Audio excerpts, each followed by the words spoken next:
Hi, Peter Jones, Chartered Surveyor, author and property investor, and I've been asked, what does it mean when you hear the banks talking about a portfolio landlord, and why does it matter? Well, this relates specifically to buy-to-let, because relatively recently, within the last couple of years, the banks have been told by the Council of Mortgage Lenders and the Bank of England to look at the whole picture of a property investor before they decide whether they're going to make a loan, particularly a buy-to-let loan. And so they introduced a new category of investor, which is the portfolio landlord. To be a portfolio landlord, you have to have 4 properties, and it doesn't matter whether they're 4 properties in your own name, or whether they're 4 properties in a limited company, or whether they're 2 properties in your name or 2 properties in a limited company. If you have 4 properties, regardless of how you structured your business and regardless of how you structured the ownership, you are a portfolio landlord. And what it means is this: before you get to the point where you're a portfolio landlord, then the buy-to-let lender is going to look at their usual lending criteria, and they're going to look at the property, and then they're going to make an assessment as whether they want to actually lend on that property and lend you the money. If you're a portfolio landlord, though, and you have more than 4 properties, they're going to look at the entire portfolio. A practical consequence of this is that there's going to be more paperwork involved. They're going to want spreadsheets showing the properties in your ownership, showing what current mortgage is being paid off, showing what the rent being received is, and what the equity across the portfolio is. But one thing which they'll crucially be looking at is the loan to value ratio across the whole portfolio.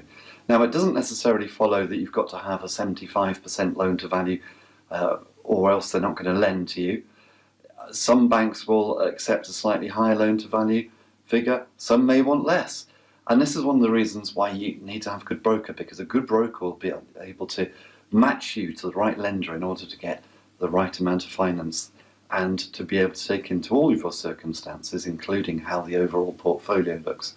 So it's nothing to be alarmed about.